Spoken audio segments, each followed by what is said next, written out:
بسم الله الرحمن الرحيم.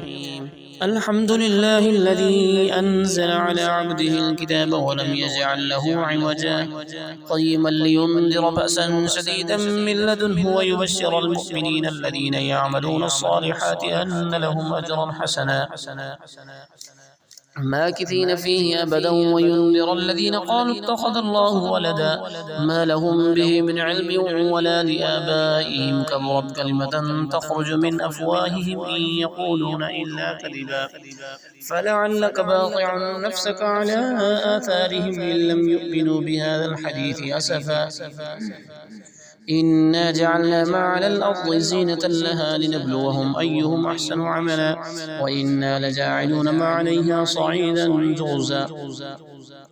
أم حسبت أن أصحاب الكهف والرقيم كانوا من آياتنا عجبا إذ أوى الفتية إلى الكهف فقالوا ربنا آتنا من لدنك رحمة وهيئ لنا من أمرنا رشدا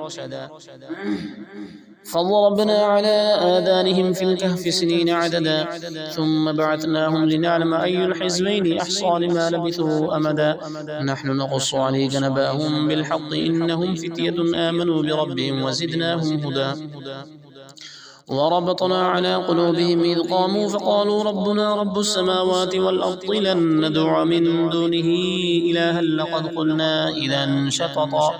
هؤلاء قوم اتخذوا من دونه آلهة لولا يأتون عليهم بسلطان بين فمن أظلم ممن افترى على الله كذبا وإذ اعتزلتموهم وما يعبدون إلا الله فأووا إلى الكهف ينشر لكم ربكم من رحمته ويهيئ لكم من أمركم مرفقا وترى الشمس إذا طلعت تزاور عن كهفهم ذات اليمين وإذا غربت تقرضهم ذات الشمال وهم في فجوة منه ذلك من آيات الله من يهد الله فهو المهتد ومن يضلل فلن تجد له وليا مرشدا وتحسبهم أيقاظا وهم رقود ونقلبهم ذات اليمين وذات الشمال وكلبهم باسط ذراعيه بالوصيد لو اطلعت عليهم لوليت منهم فرارا ولملئت منهم رعبا وكذلك بعثناهم ليتساءلوا بينهم قال قائل منهم كم لبثتم قالوا لبثنا يوما أو بعض يوم قالوا ربكم أعلم بما لبثتم فابعثوا أحدكم بورقكم هذه إلى المدينة فلينظر أيها أزكى طعاما فليأتكم برزق منه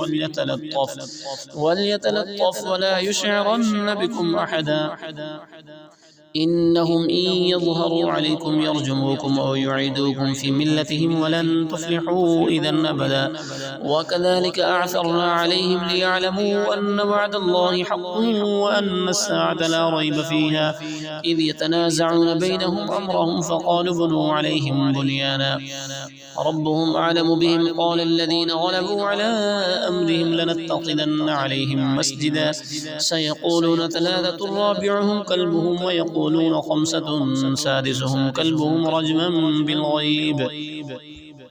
ويقولون سبعة وثامنهم كلبهم قل ربي أعلم بعدتهم ما يعلمهم إلا قليل فلا تمار فيهم إلا مراء ظاهرا ولا تستفت فيهم منهم أحدا ولا تقولن لشيء إني فاعل ذلك غدا إلا أن يشاء الله واذكر ربك إذا نسيت وقل عسى أن يهديني ربي لأقرب من هذا رشدا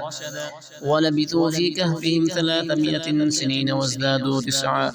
قل الله أعلم بما لبثوا له غيب السماوات والأرض أبصر به وأسمع ما لهم من دونه من ولي ولا يشرك في حكمه أحدا واتل ما أوحي إليك من كتاب ربك لا مبدل لكلماته ولن تجد من دونه ملتحدا واصبر نفسك مع الذين يدعون ربهم بالغداة والعشي يريدون وجهه ولا تعد عيناك عنهم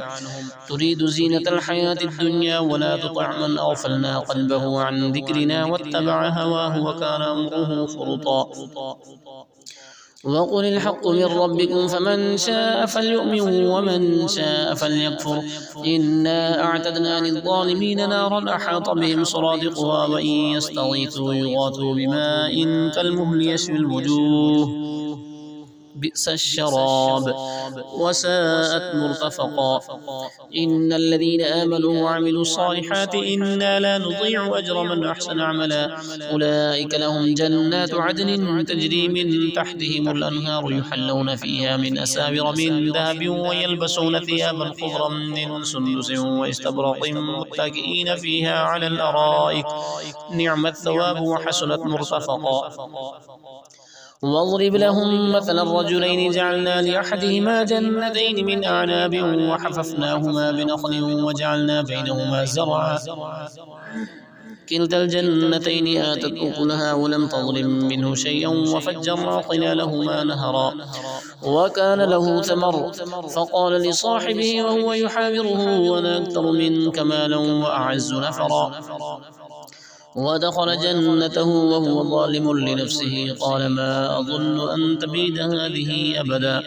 وما أظن الساعة قائمة ولئن رددت إلى ربي لاجدن خيرا منها منقلبا. قال له صاحبه وهو يحاوره أكفرت بالذي خلقك من تراب ثم من نطفة ثم سواك رجلا لكنه الله ربي ولا أشرك بربي أحدا ولولا إذ دخلت جنتك قلت ما شاء الله لا قوة إلا بالله إن ترني أنا أقل منك مالا وولدا فعسى ربي أن يؤتيني خيرا من جنتك يرسل عليها حسبانا من السماء فتصبح صعيدا زلقا أو يصبح ماؤها غورا فلن تستطيع له طلبا وأحيط بثمنه فأصبح يقلب كفيه على ما أنفق فيها وهي خاوية على عروشها ويقول يا ليتني لم أشرك بربي أحدا ولم تكن له فئة ينصرونه من دون الله وما كان منتصرا هنالك الولاية لله الحق هو خير ثوابا وخير عقبا واضرب لهم مثل الحياة الدنيا كماء إن أنزلناه من السماء فاختلط به نبات الأرض فأصبح هشيما تذروه الرياح وكان الله على كل شيء مقتدرا. المال والبنون زينة الحياة الدنيا والباقيات الصالحات خير عند ربك ثوابا وخير أملا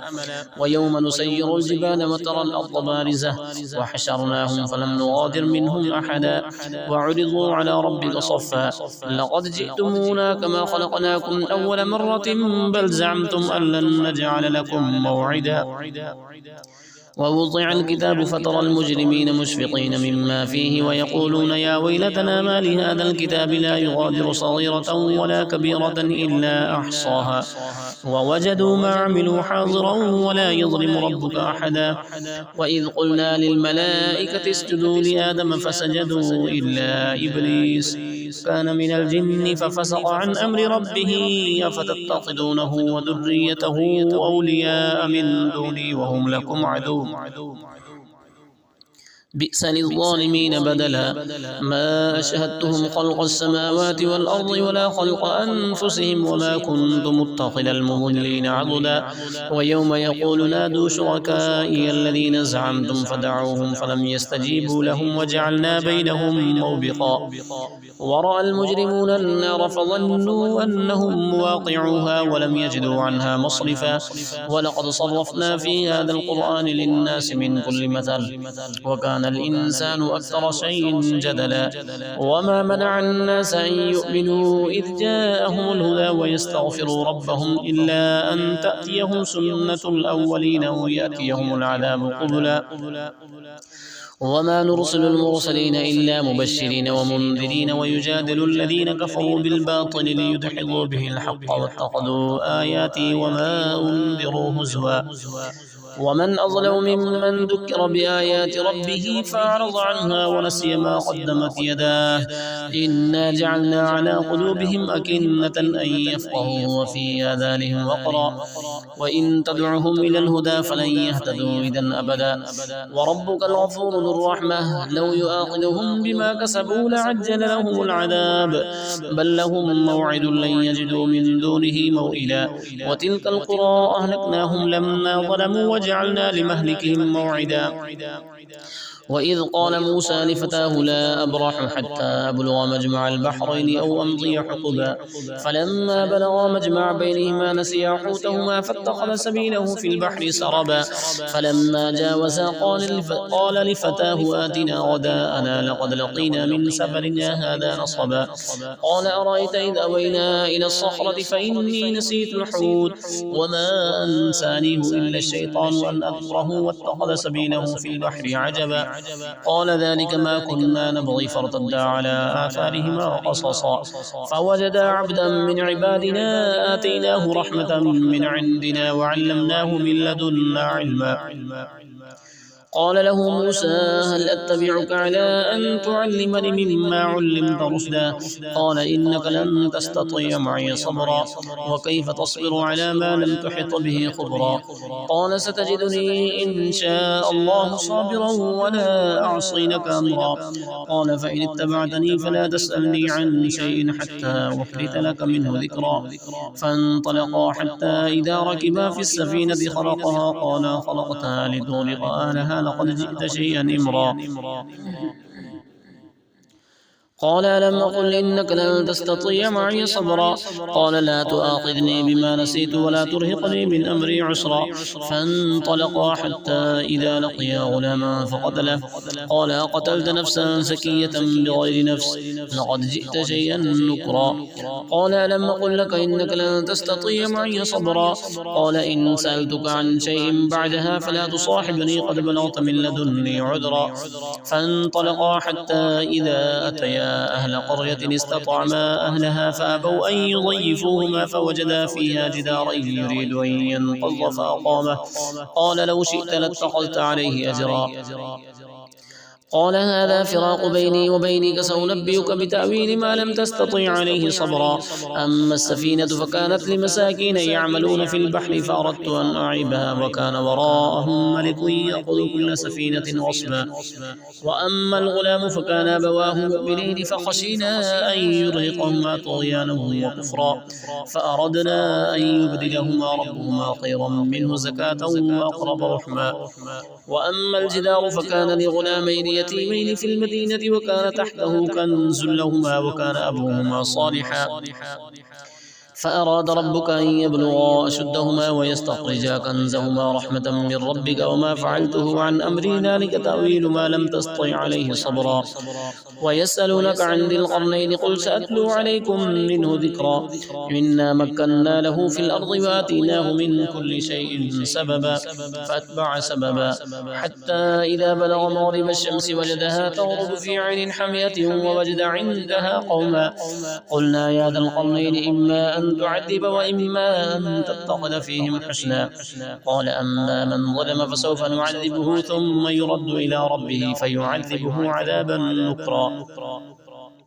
وأما من آمن وعمل صالحا فله جزاء الحسنى وسنقول له من أمرنا يسرا ثم أتبع سببا حتى إذا بلغ مطلع الشمس وجدها تطلع على قوم لم نجعل لهم من دونها سترا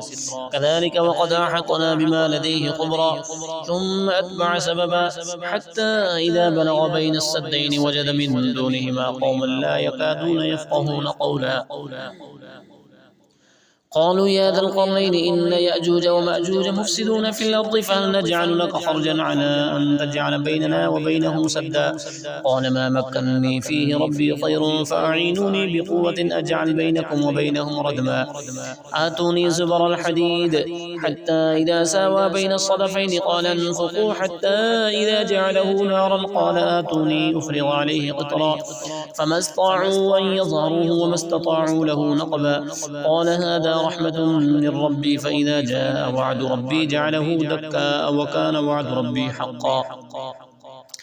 وتركنا بعضهم يومئذ يموج في بعض ونفخ في الصور فجمعناهم جمعا وعرضنا جهنم يومئذ للكافرين عرضا الذين كانت أعينهم في غطاء عن ذكري وكانوا لا يستطيعون سمعا أفحسب الذين كفروا أن يتخذوا عبادي من دوني أولياء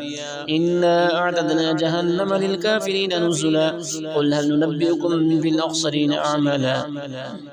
الذين ضل سعيهم في الحياة الدنيا وهم يحسبون أنهم يحسنون صنعا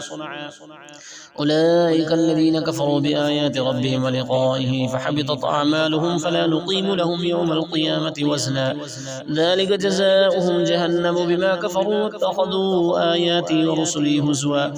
إن الذين آمنوا وعملوا الصالحات كانت لهم جنات الفردوس نزلا خالدين فيها لا يبغون عنها حولا قل لو كان البحر مدادا لكلمات ربي لنفد البحر قبل أن تنفد كلمات ربي ولو جئنا بمثله مددا قل إنما أنا بشر مثلكم يوحى إلي أنما إلهكم إله واحد فمن كان يرجو لقاء ربه فليعمل عملا صالحا ولا يشرك بعبادة ربه أحدا